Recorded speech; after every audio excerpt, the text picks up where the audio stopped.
영광 모든 것에 주님 홀로 받으소서. 멸시천대 십자가는 제가 지고 가오리라.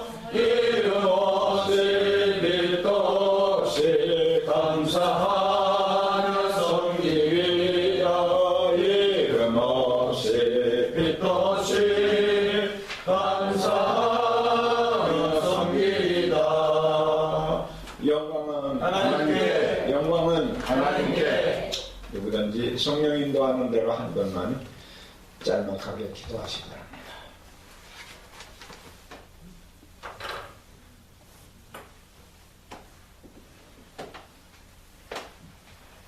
전능하신 하나님 감사합니다. 오늘도 저희들에게 하나님 이렇게 하나님의 말씀을 또한 체계적으로 배울 수 있도록 은혜를 주시니 감사합니다.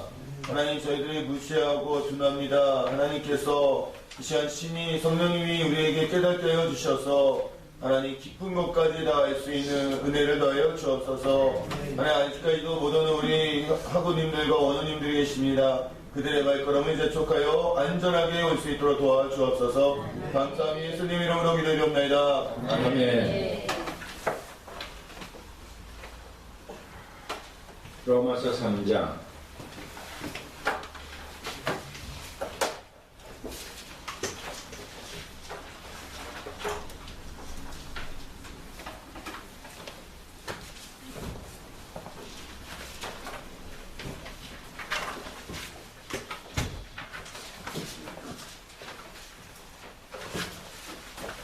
로마서에서 가장 중요한 것이 3장 21절로 마지막 절까지입니다. 그것을 구체적으로 설명해 나가는 것이 4장부터 시작해서 8장 31절까지로 되어 있어요. 그러니까 3장 21절부터 마지막 절까지를 여러분들이 본문도 외고 그 다음에 내용도 확실히 여러분들이 파악하도록 해야 되겠습니다. 21절부터 마지막 절까지 한절씩 가십시다. 이제는 율법 외에 하나님의 한 의가 나타났으니 율법과 선지자들에게 증거를 받은 것이라. 곧 예수 그리스도를 믿음으로 말미암아 모든 인류에게 주시는 하나님의 의인이 차별이 없느니라. 모든 사람이 죄를 범하였음에 하나님의 영광에 이르지 못하더니 그리스도 예수 안에 있는 성령으로 말미암아 하나님의 은혜로 값없이 이룬다 하심을 얻은 자였느니라. 이 예수를 하나님이 그의 피로 인하여 믿음으로 말미암는 화목제물로 세우셨으니 이는 하나님께서 길이 참으시는 중에 전에 지은 죄를 간과하심으로 자기의 의로우심을 나타내려 하심이니 곧 이때 자기의 의로우심을 나타내사 자기도 의로우시며 또한 예수 믿는 자를 의롭다 하심이라. 그런즉 자랑할 때가 어디며 있을 수 없느니라. 무슨 율법으로냐 행위로냐 아니라 오직 믿음의 법으로니라. 그러므로 사람이 이뤘다 하심을 얻은 것은 율법의 행위에 있지 않고 믿음으로 되는 줄 우리가 인정하노라. 하나님은 홀로 유대인의 하나님 분이시며 또 이방인의 하나님은 아니시며 진실로 이방인의 하나님도 계시느니라. 할례자도 믿음으로 말미암아 또한 고해자도 믿음으로 말미암아 의롭다 하실 하나님은 한 분이시니라. 다 같이 그런데 우리가 믿음으로 말미암아 율법을 파하며 그럴 수 없느니라. 우리가 율법을 굵게 세우느니라. 아멘. 지난번에 믿음에 대해서 두 가지 얘기했죠. 하나는 구원하는 데 필요한 믿음, 그 다음에 말씀에 순종하며 사명을 감당하는 데 필요한 믿음.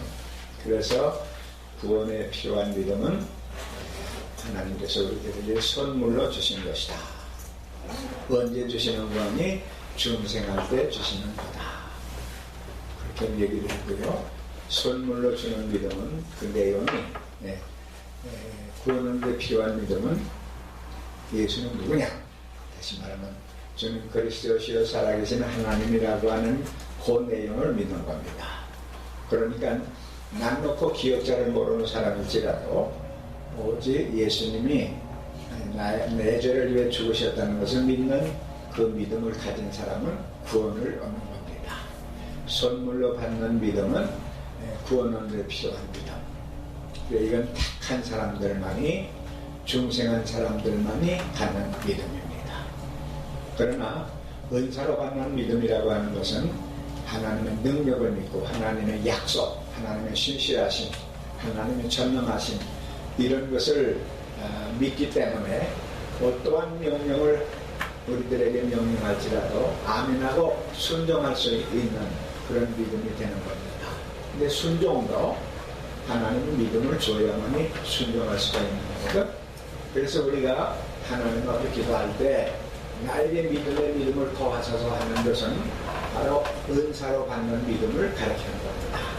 그리고 은사로 받는 믿음은 우리가 말씀을 상고함으로 말씀을 계속 상고하는 가운데서 믿음이 자랄 수 있고, 또 특별히 은사로 받는 믿음은 순종할 때 그 믿음이 자라도록 됩니다. 하나님의 은사는 병 고치는 은사나 그 어떤 은사든지 그 은사를 바로 선용을 할 때에 하나님이 그 은사를 더 많이 주시는 거예요. 그러나 범죄한다든지 불순종할 때에는 그 은사는 점점 약해진다든지 하나님께서 아예 숨들이째 뺏어가는 그런 수도 있습니다. 그리고 이 선물로 은사로 받는 믿음은, 은사 믿음은 택함 받은 사람, 택한 사람만 받는 것이 아니고 택함 받지 못한 사람도 받을 수 있어요. 좀 일시적으로 받는 겁니다. 그러나 그 믿음은 일시적으로 하나님의 어떠한 섭리 역사에 의해서 필요할 때 주시는 거지만 필요 없을 때는 거둬가신다든지 사울왕과 같이 교만하고 불순종할 때는 강제로 거둬가시는 겁니다.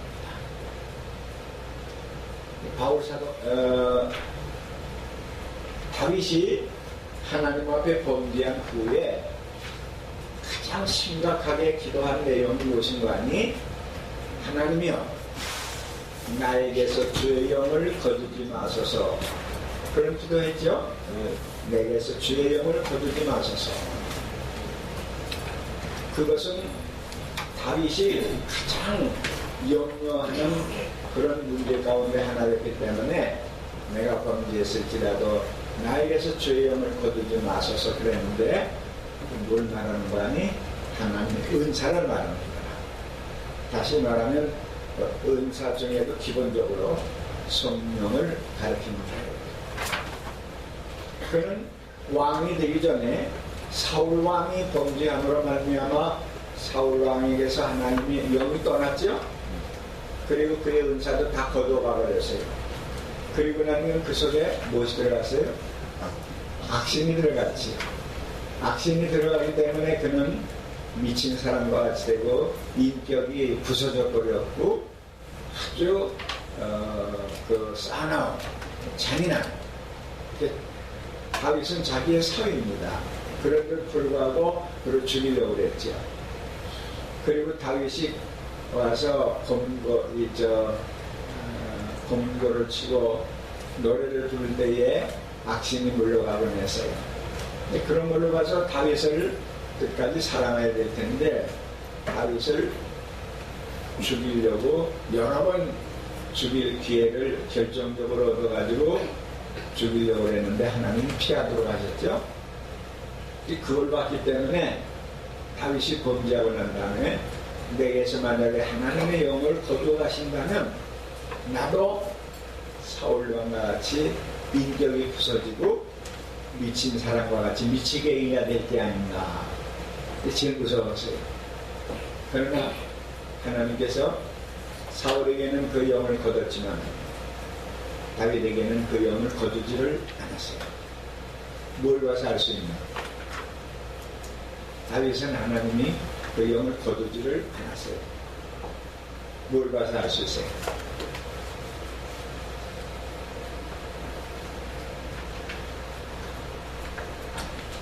사울은 회개를 하지 않았지요? 다윗은 회개했거든? 회개한다고 하는 것은 우리 속에 성령님이 계셔서 회개의 영을 우리들에게 주실 때 회개가 되는 겁니다.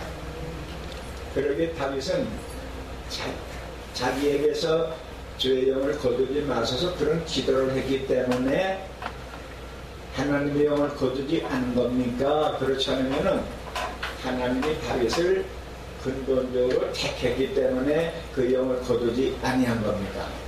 근본적으로 택하셨기 때문입니다. 달아났죠? 예? 그렇죠? 그는 하나님이 택한 사람이기 때문에 믿음 주었어요. 한번 택한 사람은 하나님 버리는 법이 없는 겁니다. 그래서 다윗은 다시 왕위에 오르게 되었고 이스라엘 나라 국기가 무슨 국기죠? 국기의 내용이 그 문양이 뭘로 되어 있어요? 어? 다윗의 벽이다. 다윗의 벽. 여러분이 참고 삼아서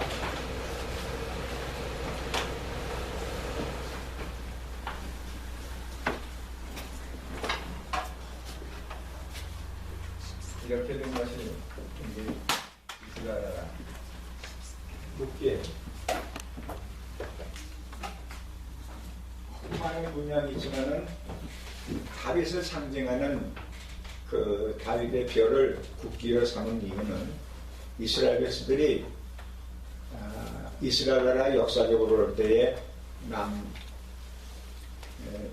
북쪽 이스라엘과 남쪽 유다 왕국 두 왕국을 합해서 왕이 약 42사람이 나왔어요. 근데 그 중에서 42사람 중에서 다윗이 가장 위대한 왕으로 이스라엘 백성들에게 존경을 받고 또 이스라엘의 국부와 같이 그렇게 존경을 받았습니다. 그거는 다윗이 위대해서가 아니고 하나님이 그를 그렇게 높여주었기 때문에 그렇게 된 거고 하나님이 그를 높여준 이유는 아브라함과 함께 그 후손들에게 뭐라고 말하는 거 아니? 너의 후손을 통해서 왕통이 계승이 된다고 하면서 다윗의 혈통을 통해서 메시아 주겠다고 하는 예언이 되어 있었어요. 그러기에 다윗은 사실 사울이 범죄한 것보다 인륜면에 있어서는 다윗의 범죄함이 더 잔인하죠. 그렇지? 남의 유부녀를 뺏었고 그 남편을 죽이라고 해서 살인죄를 범했어요. 7개를 범하고 살인죄를 범했어요. 그러나 그는 사람을 향한 어떠한 그 인륜 도덕의 그 위배지만 그러나 사울은 하나님의 명을 불순종했어요. 그리고 하나님께 제사장만이 드려야 될 제사를 그 왕이 자기의 직권으로 하나님께 제사를 드렸어요.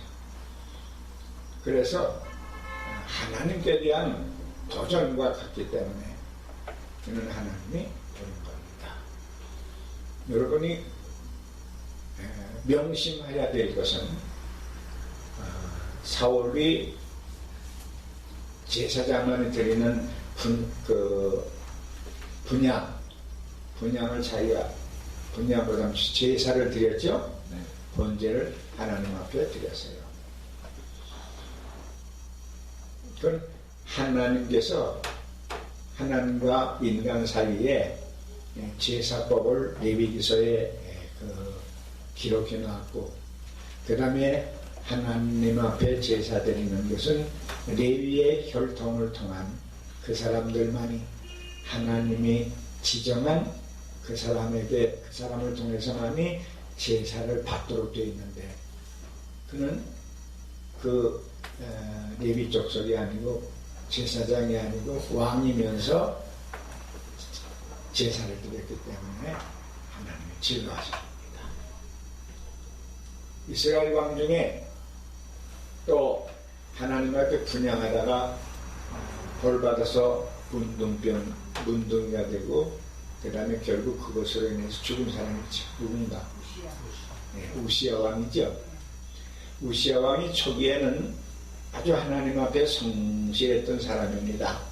그러니까 하나님이 우시야에게 은혜를 줘가지고 주변에 있는 나라가 들어올 때에 미리 그네들을 격퇴할 수 있도록 하나님께서 전술법까지 가르쳐줘서 이기도록 만들었어요.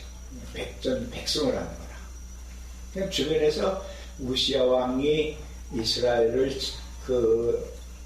다스리는 어간에는 주변에 있는 나라들이 쳐들어오지를 못했어요. 그러니까 무적 왕국이 됐습니다. 적이 없는 왕국이 됐어요. 가장 강한 왕국이 됐어요. 왜? 하나님 앞에 인정함을 받았기 때문에, 하나님이 지켜주시기 때문에, 하나님이 임마누엘 되셨기 때문에. 그러나 그가 높을 대로 높아지고 난 다음에 자기의 명령이라에 따라서, 자기 말 하나에 따라서 천하가 왔다 갔다 하는 판인데 딱 하나를 못하고 있더니 그게 하나님 앞에 제사드린 거라. 다른 건 나 할 수 있으면서 그거 하나 못하게 돼 있는데, 그거 하나 주면 그건 범하면 안 된다, 그런 생각을 가졌어야 될 텐데 그것마저 해보려고 했죠.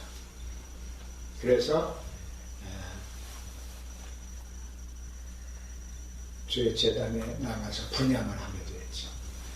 향을 피우려고 손을 뻗었을 때에 하나님이 그에게 문둥병을 주어서 그는 왕의 자리에서 물러나고 후궁에서 수년 동안 고생을 하면서 살다가 초월했어요.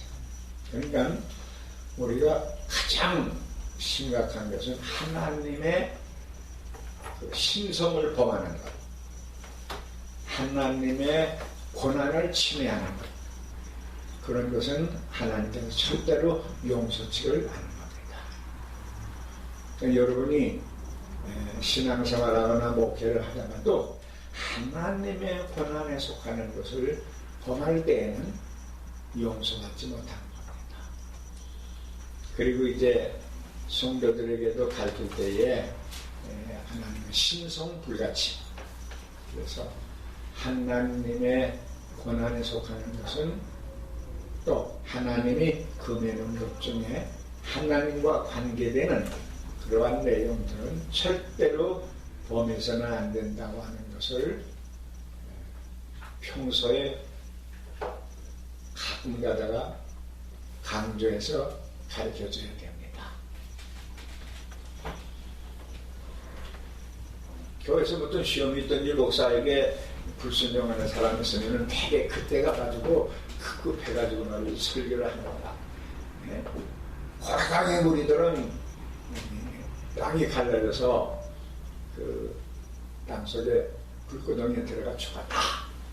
그러니까 주의 종을 대적하는 사람은 고라당과 같이 망한다.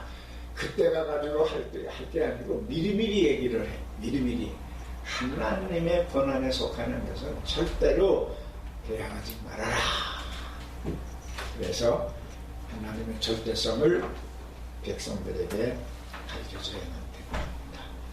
그러니까 우리가 힘써서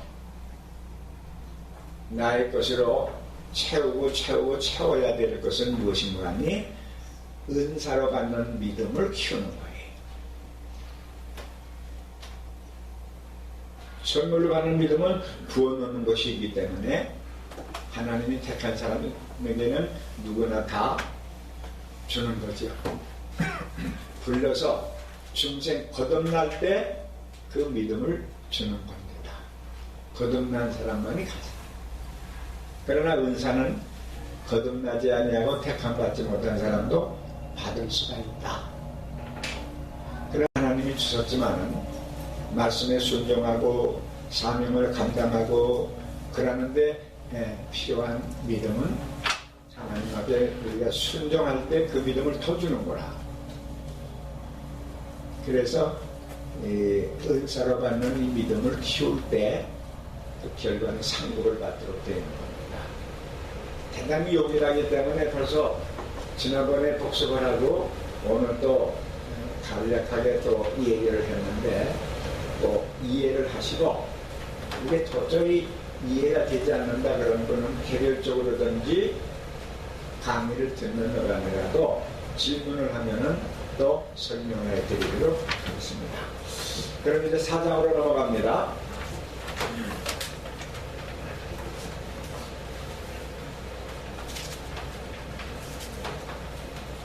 14페이지.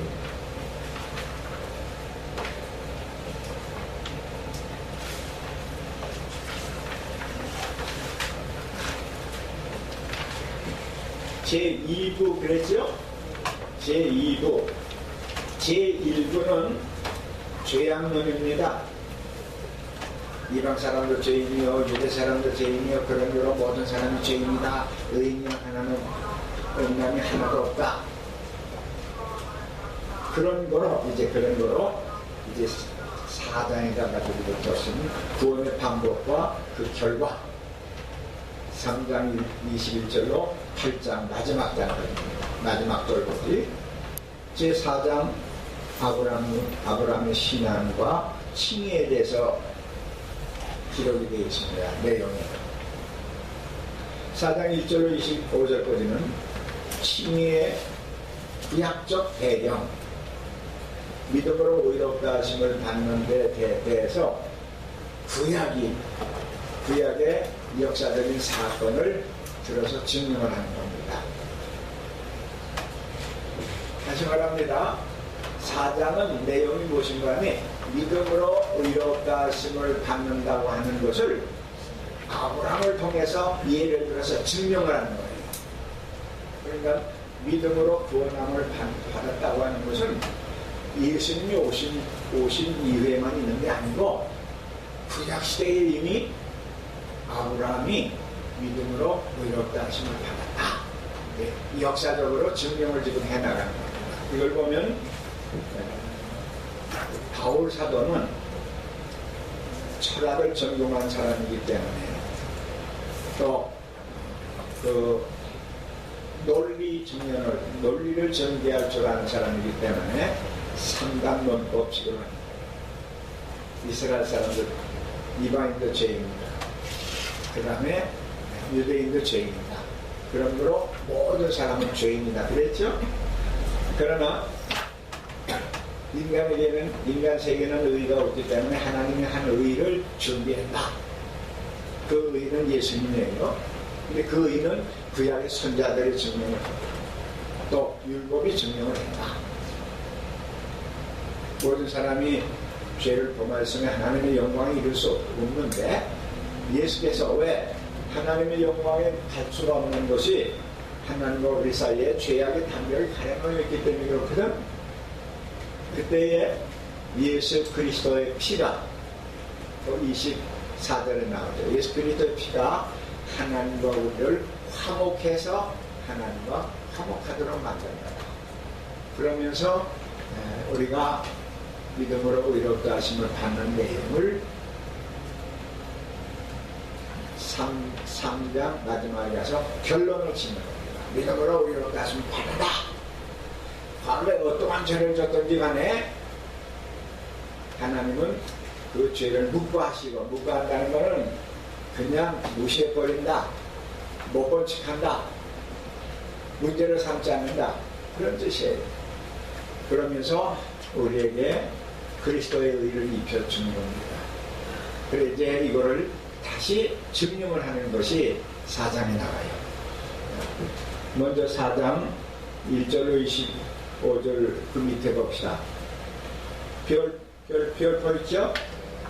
별표 봤어요? 아브라함이 믿음으로 의롭다 하심을 받은 사실을 역사적으로 증명합니다. 1절로 5절까지. 첫째로 행함이 있지 않냐고. 한번 읽읍시다. 4장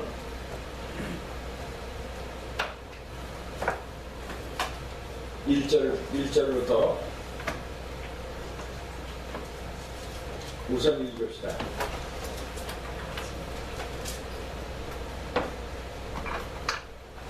1절로 8절까지 다 같이 읽습니다. 똑같이 읽어요. 또박또박 뛰어서 천천히 시작. 그런즉 육신으로 우리 조상된 아브라함이 그것을 얻었다 하리요. 만일 아브라함이 행위로서 의롭다 하심을 얻었으면 자랑할 것이 있으시려니와 하나님 앞에서는 없느니라. 성령이 무엇을 말하며 아브라함이 하나님을 믿음에 그것이 절절하게 모이도 모르셨느니라.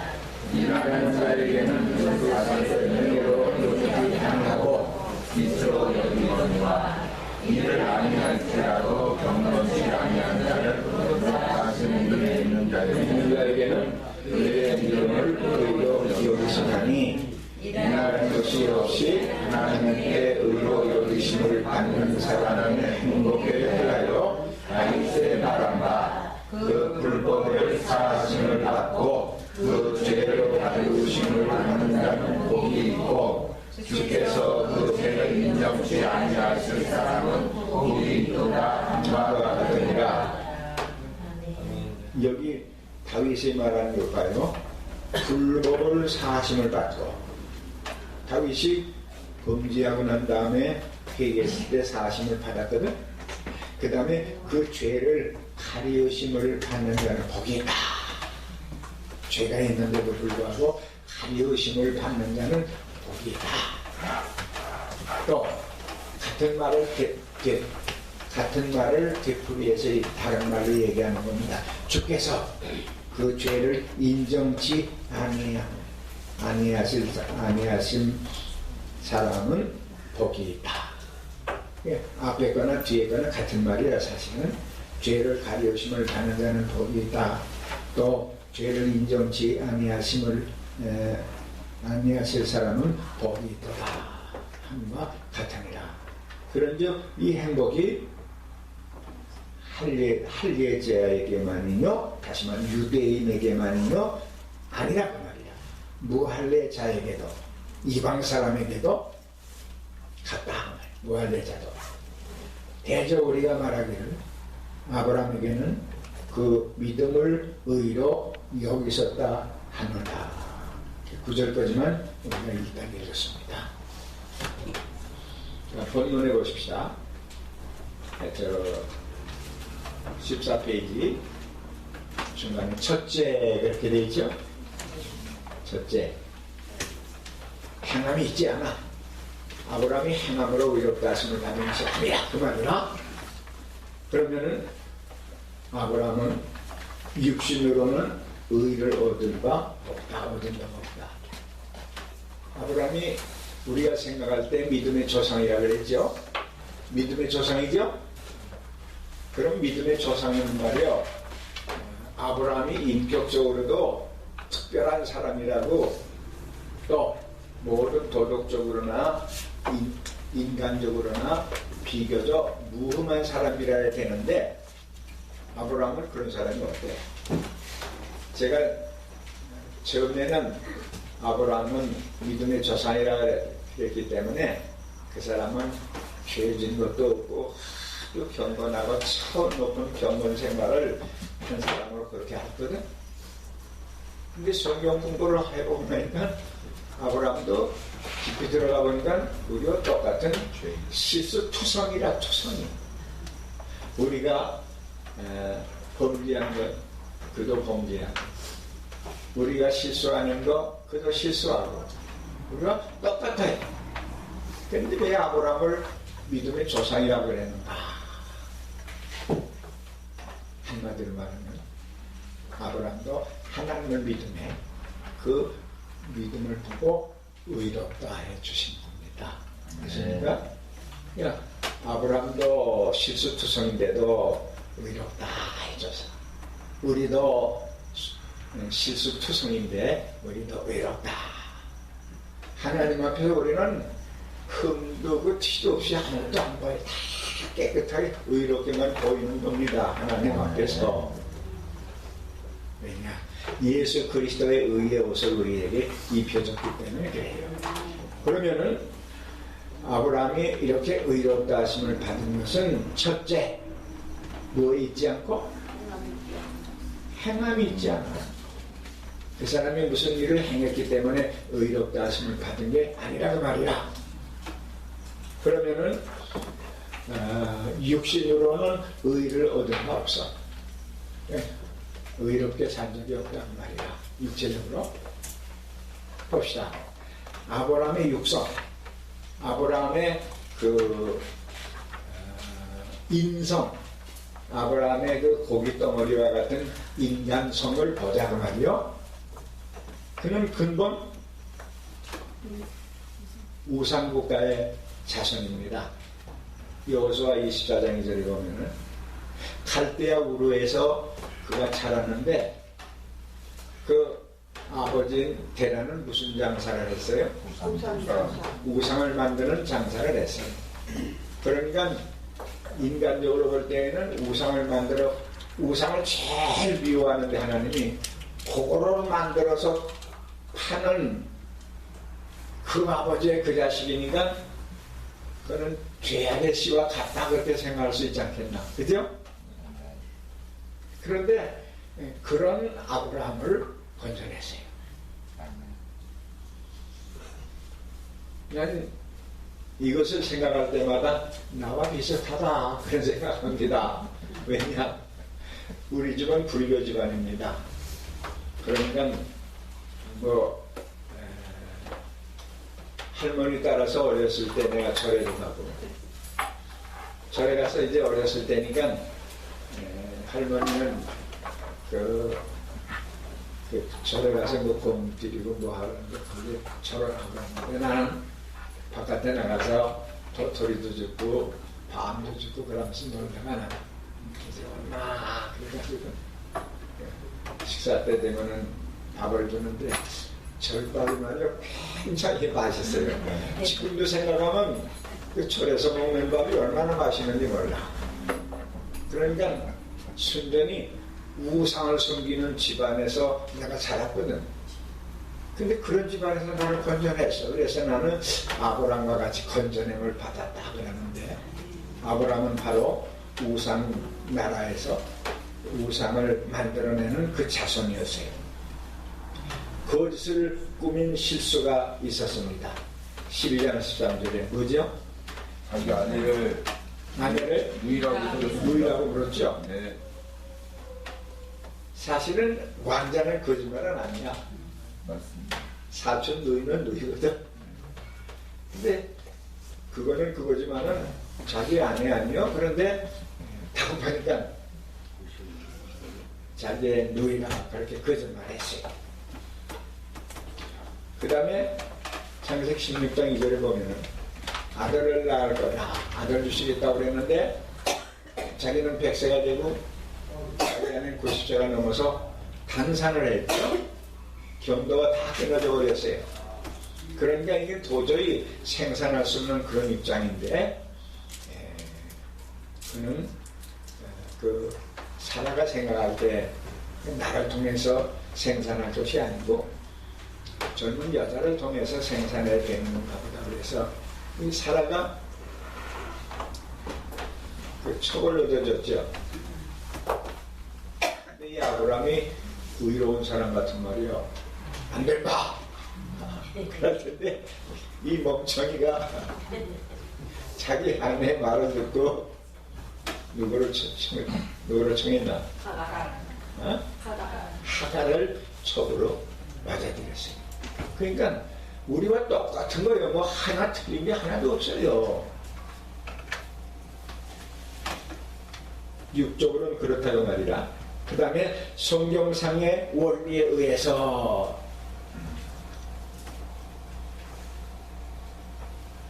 이사야 64장 6절에 보면 사람의 의는 더러운 옷꽃과 같다 그랬어요. 옷꽃 같다.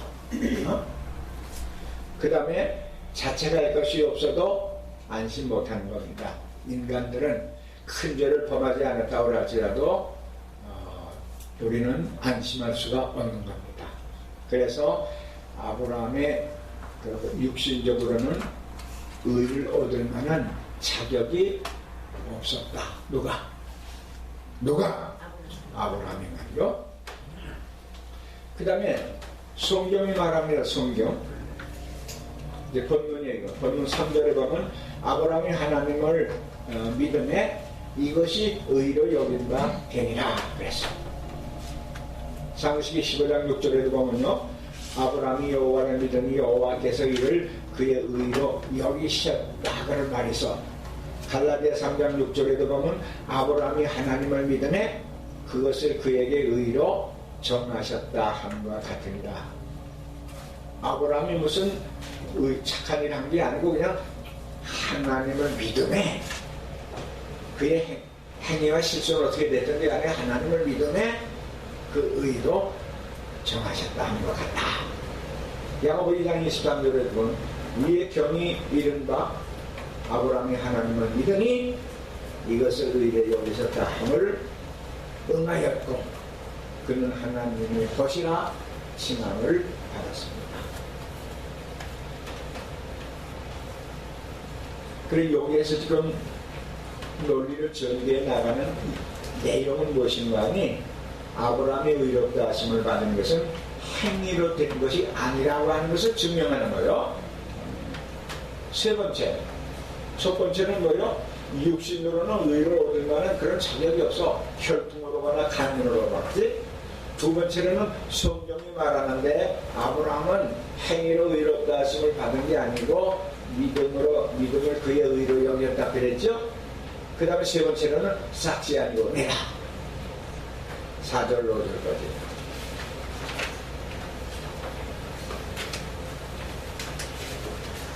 그 비유를 들은 거예요. 아브라함이 하나님을 위해서 뭘 무슨 일을 해가지고 그런 일을 많이 했다면은 하나님이 그 대가로서 의롭다 했겠다 그랬는데 아브라함은 하나님을 위해서 한 게 뭐 없어요. 그 다음에 네 번째로는 이신칭의 행복에 대해서 얘기를 하죠.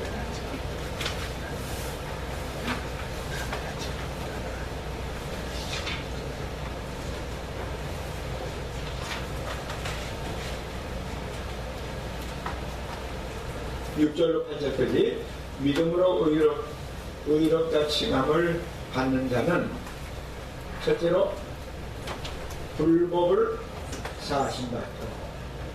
불법을 사하신받는다. 우리가 불법을 행하고 실수와 잘못을 범했지만 믿음으로 말미암아 지난날에 지은 죄 다 사유함을 받았죠. 또 어떤 사람은요, 예수를 믿을 때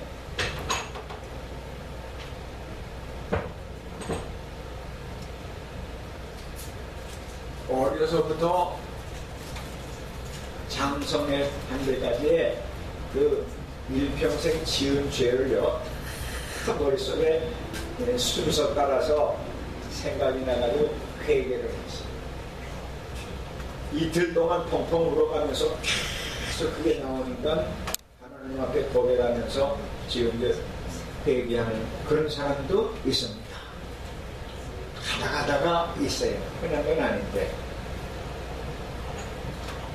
나 고백이기 때문에 용서받고 구원 받았지. 근데 나는 그런 적 없어.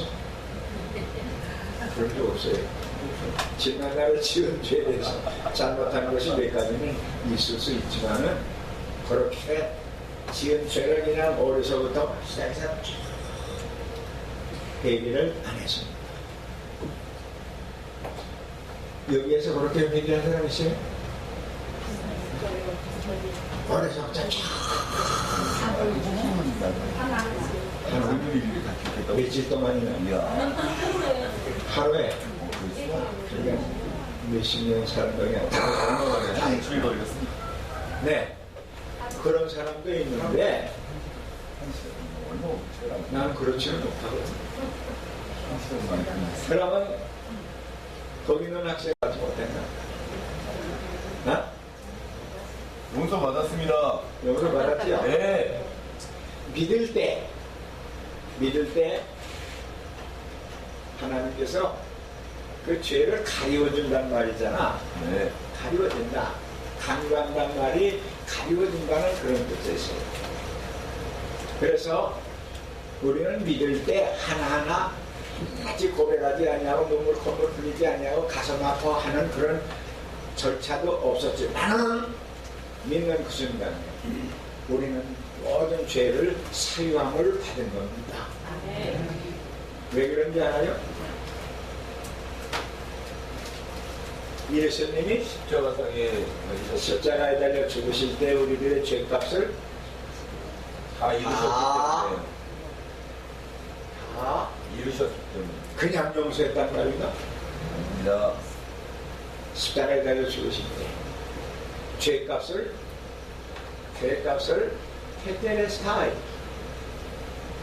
테텔레스타이가 뭐야? 내가 가다가다 이 말을 많이 했는데도 그럴 줄 모르겠네요. 테텔레스타이 그래서 다 이루셨다. 지불했다. 우리나라 말로는 다 이루었다 그렇게 돼 있는데 그 헬라 원어를 바로 직역을 하면은 지불했다 그런 뜻이 있어. 그러니까 다 이루었다 그런 뜻은 다 지불했다. 뭘 지불했다는 거지? 무슨 값을 지불했단 말이야? 우리들의 지난날에 믿기 전에 지은 죄값을 다 지불했단 말이에요. 그러니까 우리가 믿는 그 순간에 저기 두 학생은 다 고백을 하면서 사유함 받았다고 그랬는데 우리는 생각이 나야지 고백했지. 그러나 믿을 때 예수님이 벌써 다 지불해 놨어. 몇 년 전에? 20년 전에 십자가에 달려 죽으실 때 테텔레스타 지불했다.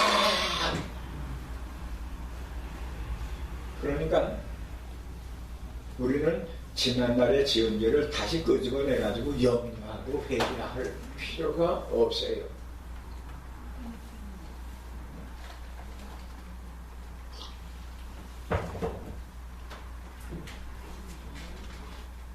그러니까 테텔레스타이라는 말을 꼭 기억해야 돼. 테텔레스타이가 뭐예요? 지불했다. 그러니까 하나님이 우리들의 지은 죄에 대한 죄값을 그냥 믿으니까 용서한다. 그래가지고 우리를 용서할 때 빚을 갚을 일이 아니야. 우리를 용서한 게 아니야. 우리가 갚아야 될 것을 예수님이 대신 갚아줬기 때문에 예수님 하나님이 예수 그리스도를 통해서 우리들의 지은 죄값을 다 지불해버렸어요. 지불했기 때문에 우리는 정죄할 사람이 없는 거야. 율법이 없는 거예요. 지불했어요. 그러니까 하나님이 우리를 의롭다 하시는 거는 3장 후반기에 가서는 무슨 말하는 거 아니?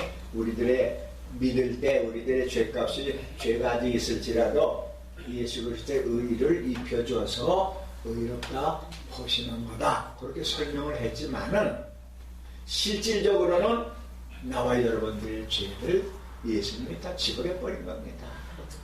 그러니까 우리가 구원 얻는 데 있어서 하나님 편에서 한 것이 우리들의 죄값을 지불한 거예요. 그러니까 3장에서 그런 말 했지. 하나님이 한 의를 준비했다. 그 의는 구약의 율법이 선지자에게 인정함을 받았다. 근데 그 예수님이 십자가에 달려 죽으시는 피로 인해서 우리가 사유함을 받고 그를 믿는 그에게 의롭다 하심을 받게 된 거다. 그랬는데 하나님이 간과하신다 뭐 하신다 그런 것은 예수 믿은 이후에 지은 죄도 회개할 때 다 용서를 받는 것 같이 다 사유하는 건데 엄밀히 따지면 예수님이 죄값을 지불하는 거예요. 그러니까 하나님이 그냥 너희들의 죄를 용서한다 그래가지고 그 말씀에 의해서 우리가 의롭다 하심을 받은 게 아니고 하나님이 직접 예수 그리스도를 통해서 나와 여러분들의 죄값을 지불해 주신 겁니다. 믿습니까? 네. 찬송 하나 더 갑시다. 나의 죄를 지키는 나의 죄를 지키는 찬송 몇 장인가? 네?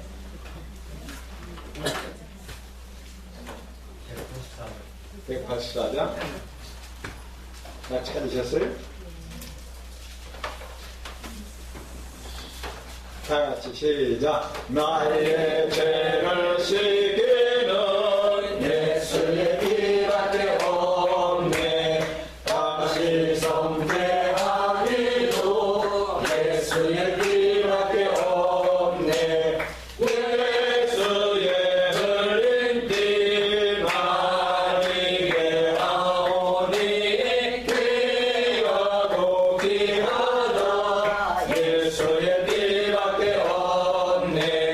나를 정케 하시는 예수의 피밖에 없네. 사죄하는 증거도 예수의 피밖에 없네. 예수의 흘린 피 남기게 하오니 귀하고 귀하다. 예수의 피밖에 없네. 나의 죄 속하기는 예수의 피밖에 없네. 나는 공로 없도다. 예수의 피밖에 없네. 예수의 흘린 피 나기게 하오니 귀하고 귀하다. 예수의 피밖에 없네. 평안함과 소망은 예수의 피밖에 없네. 나의 의는 이것뿐 예수의 피밖에 없네. 예수의 흘린 피 나기게 하오니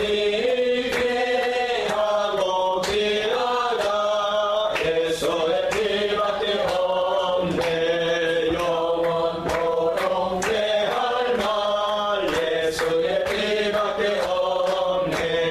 나의 찬미 제목은 예수의 피밖에 없네. 예수의 흘린 피 나기게 하오니 귀하고 귀하다.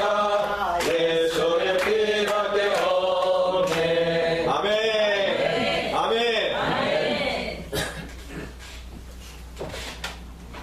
내가 언젠가 TV에서 기독 방송을 봤는데 젊은이들이 나와서 찬송을 하는 겁니다. 그때 이 바디 힘이라고 하면서 손유의를 하면서 말이지 찬송을 하는데 또 은혜 받은 것 같이 정신 나간 사람 같이 취해서 뭐 일하면서 찬송을 하는데 1시간 동안 하더라고. 근데 유감스럽게 보니까 그 찬송을 하나님께 드리는 게 아니고 그 찬송에 자기네들이 취해가지고 말이지 자기네들이 거기에 취해서 그냥 예수님의 피에 대해서 1시간 동안에 한마디도 없어요. 예수님 십자가에 대한 그 가사도 한마디도 안 들어있어요. 그건 찬송이 아닙니다. 그건 노래라. 그리고 우리가 부를 때에 찬송을 하나님께 대해서 불러야지. 그 찬송을 부르면서 자기가 거기에 그냥 취해가지고 거기는 하나님도 없고 예수님도 없고 은혜도 없고 보혈도 없고 십자가도 없고 그냥 자기 그 가사에 취해가지고 서로 부르는 걸 봤는데 그런 것들은 찬송이 아니에요. 오늘날 복음 찬송 중에는 그 사탄이 역사하는 사탄을 찬송하는 그런 내용들도 많이 들어가 있어요.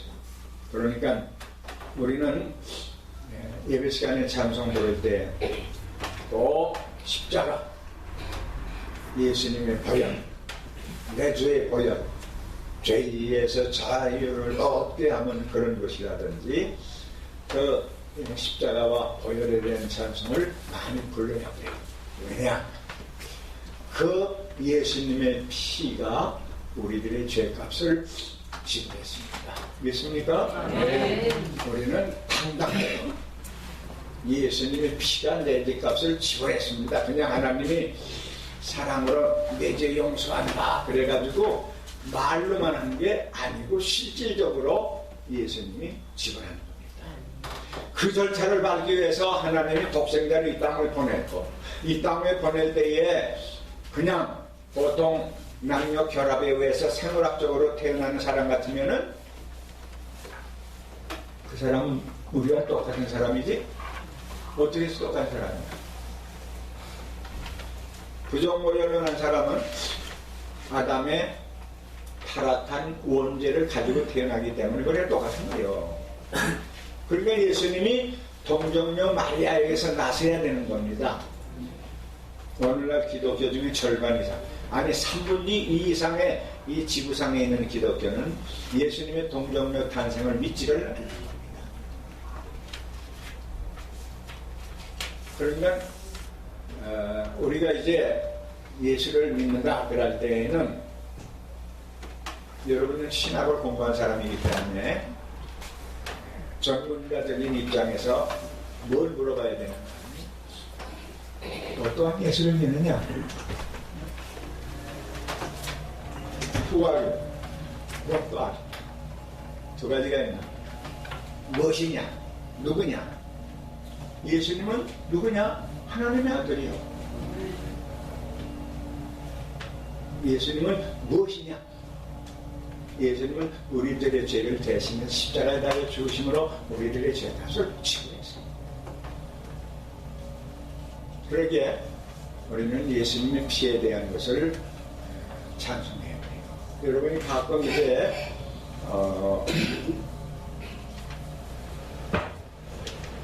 그런 일이 없겠지만은 산에 가서 기도하다가 시험에 드는 수가 있어요. 예수님과 같은 그런 모습으로 말이야, 아주 거룩한 모습으로 처음 나타나는 겁니다. 아유, 그렇게 있고 말이지.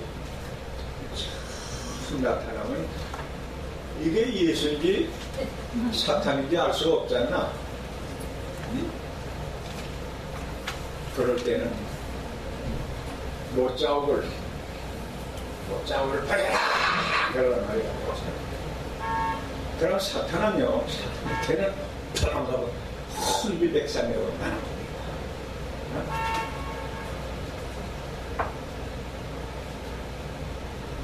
그래서 그리스도의 피, 이거는 다른 거는 다 위조할 수 있지만 피만은 위조할 수가 없죠. 그리고 우리는 사탄도 우리들에게 조롱을 할 수가 없어. 너희는 가짜다. 그렇게 할 그런 아무런 근거가 없어. 우리에게는 근거가 있어요. 예수 그리스도의 피에 의해서 의롭다 하심을 받은 겁니다. 믿음으로 의롭다 하심을 받았지만은 하나님께서는 믿는 우리들에게 의롭다 하심을 입혀주기 위해서 피 흘리셨다고 말이야. 그러니까 우리는 당당하죠?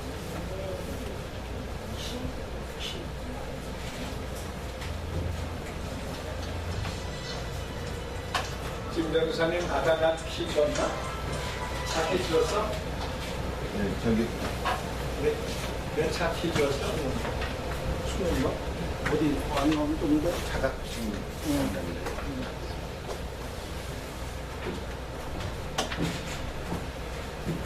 요거 50분 거지지?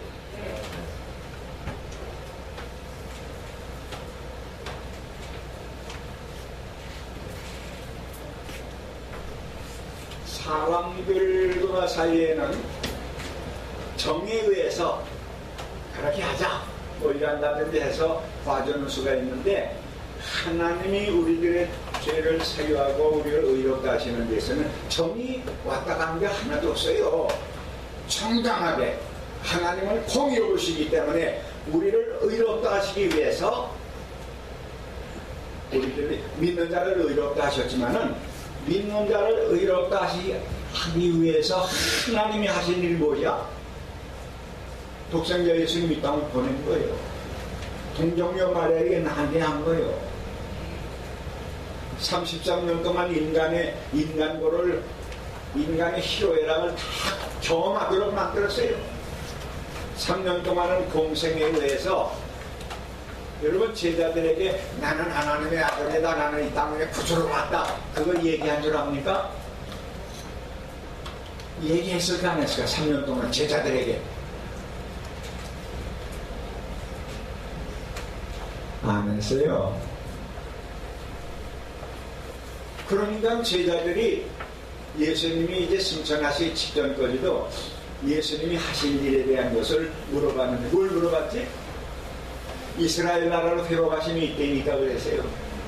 사람들을 지옥까지 아니하도록 구원하실 때가 있다니까 만다지 이런 걸 물어본 게 아니고 이스라엘 나라로 회복하심이 있다니까 그래서 그러니 예수님이 3년 동안 제자들을 데리고 다니면서 나는 인간들의 죄를 속죄하고 구원하시기 위해 예수 구주다 그런 말을 한 것이 아닙니다.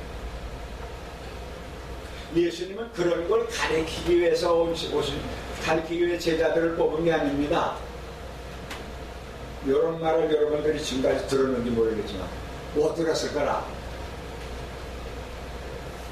그러니까 제자들이 3년 동안 예수님에게 신학 공부를 했는데도 그것들이 말이야, 이제 미안해, 그것들이 이제 몇 분 후에는 승천하실 때인데 그 예수님이 뭘 물어봐서 이스라엘 나라 회복하심이 있다니까 그랬어요. 예수님 십자가에 달려 죽으신 것이 이스라엘 나라 독립이나 시키기 위해서 십자가에 달려 죽었습니까? 근데 제자들은 거기에 뜻이 있었던 거예요. 왜? 예수님이 이스라엘 나라 회복하고 대통령이 된다고 합시다. 그럼 뭐 외무부 장관이니 뭐 내무부 장관이니 이제 추수해야 할 거 아니냐. 그럼 예수님이 요게 지금 강의한 내용에서 조금 빗나갔지만 중요한 거는 잘 들으세요. 예수님이 제자들을 3년 동안 훈련을 잘못시켰느냐? 잘못시킨다. 예수님이 하드 트레이닝 강한 어떤 훈련을 시켰느냐? 또 아닙니다. 제자들 금식기도 시켰어요? 금식기도 시키는 거 봤어요? 없어요? 복음서에 없어요? 물어보니까 제 대답을 못하네. 난 보지를 못했는데 어떻게 훈련시키지 않았어요? 데리고만 다녔어. 데리고만 다녔어. 어? 세 제자를 변화산에 데리고 올라갔는데 세 제자에게 그 변화산의 신비로운 광경을 보여줄 때 왜 보여줬는지 그것도 몰라. 그러니까 베드로가 뭐라 그랬어? 너무 신비롭고 좋으니까 저야 이곳에 장막 세설 있고 주님 있고 엘리야 있고 모세 있고 여기서 천년만년 살고 지고 하자 그랬지. 그걸 보니까 데리고 올라간 뜻을 얘기한 적 없어. 그러나 그런 뜻을 몰라도 좋아. 왜 데리고 올라가는지 그거 몰라도 좋아. 단 변호사에 올라갔더니 베드로 모세와 엘리야 예수님 세 분이 계십니다. 그러니까 모세가 죽은 줄 알았지만은 하늘나라에 살고 있거든. 그 다음에 엘리야도 옛날 사람이니까 죽었는지 모르는데 살아있는 걸 보니까 구원과 영생을 얻은 사람인 걸 알 수가 있죠. 근데 그 세 가지 신비로운 것을 세 제자에게 보여주신 이유는 설명을 다 할 수는 없고요. 그런 것을 보여주면서 무엇을 깨닫게 했는가 하니 예수님은 하나님의 아들이요 우리를 구원하실 구주다.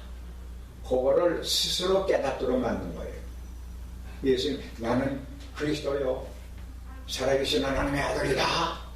너희들의 죄를 이제 죽는다. 너희들의 죄값으로 짓고 다 때려서 다 해결해서 다 지불한다. 그런 걸 설명한 적 없어요. 그러면 예수님이 제자들을 잘못 가르쳤는가? 아니죠. 예수님에게 뭘 가르쳐주는 것보다는 뭘 보고 스스로 저는 그리스도시요 살아계신 하나님이라고 하면서 깨닫도록 만든 거예요. 그러니까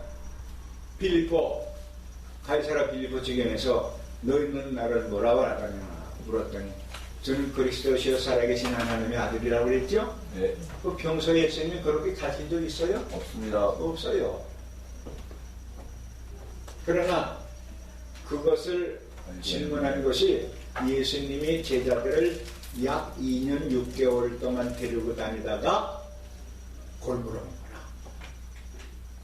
그러니까 제자 가운데 베드로가 저는 그리스도시와 살아계신 하나님의 아들이라는 것을 고백할 때에 이제 내 2년 반 동안의 내 행적을 통해서 내가 하나님의 아들이요 그리스도라고 하는 것을 알게 되구나.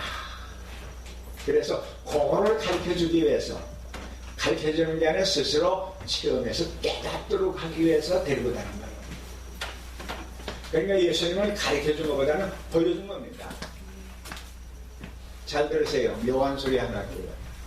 예수님의 제자들은 예수님이 어떻게 살으셨는지를 보여주고 훗날에 증인으로 삼기 위해서 제자들을 뽑은 겁니다. 그러나 바울 사도는 예수님 3년 동안 따라다닌 경험이 없죠. 그러니까 바울 사도는 예수님이 어떻게 살아계셨다고 하는 것을 증거하는 증인으로 뽑은 게 아니고 우리 기독교의 하나님의 구원의 원리, 진리와 구원의 도리를 하나님이 직접 가르쳐가지고 그 진리와 오묘한 구원의 도리를 전파하기 위해서, 전파하도록 하기 위해서 바울 사도를 부른 겁니다.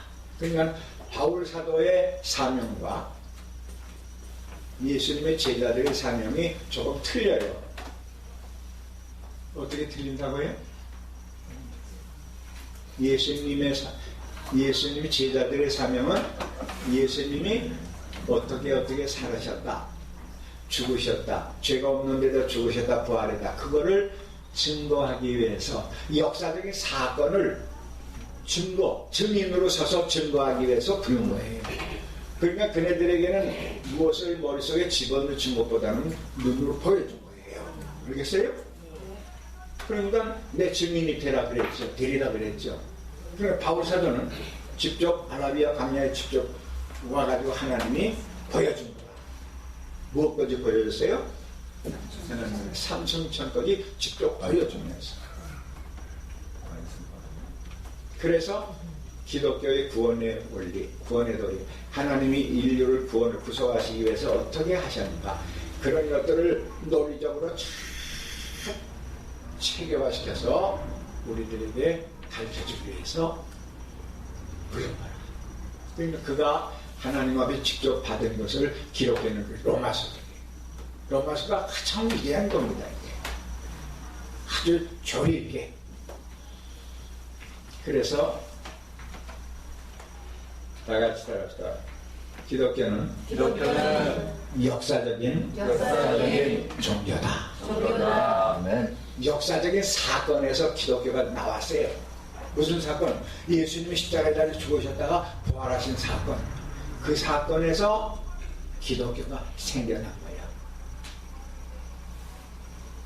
석가나 공자 같은 사람은 자기네들이 깨달은 것을 후대 업조 창생에게 가르쳐줬죠? 가르쳐준 거예요. 자기가 깨달은 것을 깨달았더라 하는 그 깨달은 것을 가르쳐준 게 석가야.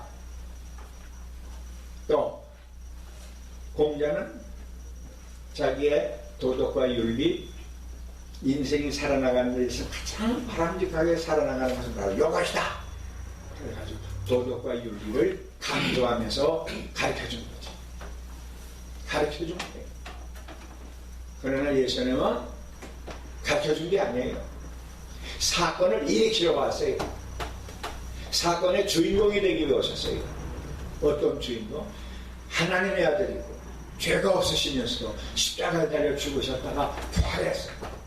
그거를 제자들을 통해서 보여주고 증거해라.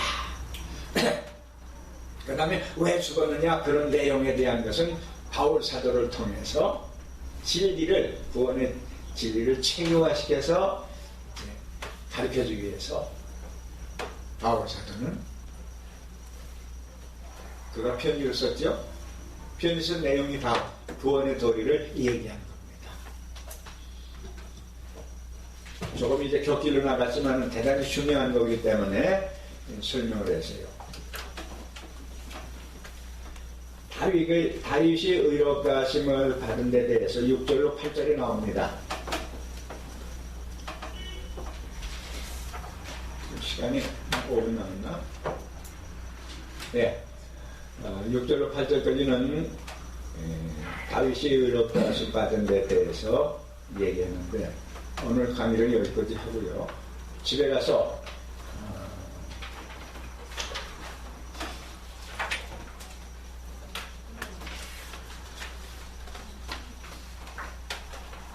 16페이지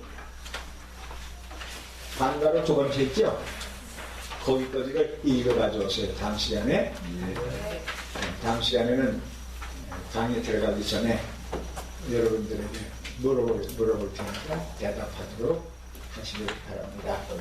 오늘 강의 중에 마지막에 얘기한 거, 기독교는 역사적인 사건에서 나온 것이다.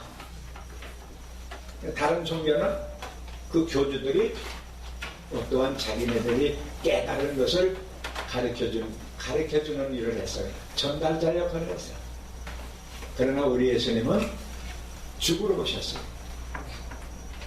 십자가에 달려 죽으셨다가 부활하신 그 사건이 우리를 구원하시는 것이기 때문에, 그래서 우리는 예수 그리스도의 죽으심과 부활하심에 대한 것을 전하고 증거하고, 설교도 죽을 때까지 설교를 몇백 번을 하든지 그 설교의 그 밑에 깔린 내용은 예수님이 하나님의 아들이시, 죄 없으신 하나님의 아들인데 십자가에 달려 죽으셨다가 부활했다.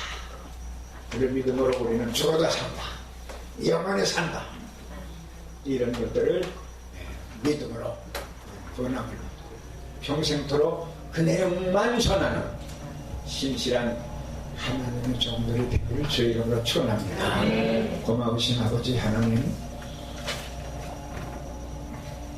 입술이 둔하고 말을 다 탈할 수가 없기에 이 진리의 말씀을 우리 학생들이 깨닫게 쉽게 말씀을 전하지는 못했습니다. 그러나 최선을 다해 싸우니 학생들 뇌리 속에 계속 주의 말씀이 살아 역사하심으로 말미암아 깨닫게 하소서.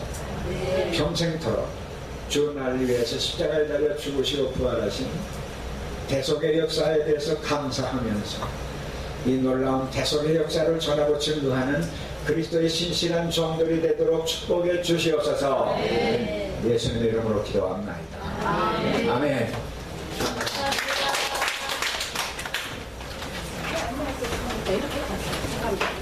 어메, 나 30분 넘게 기다렸어. 그리고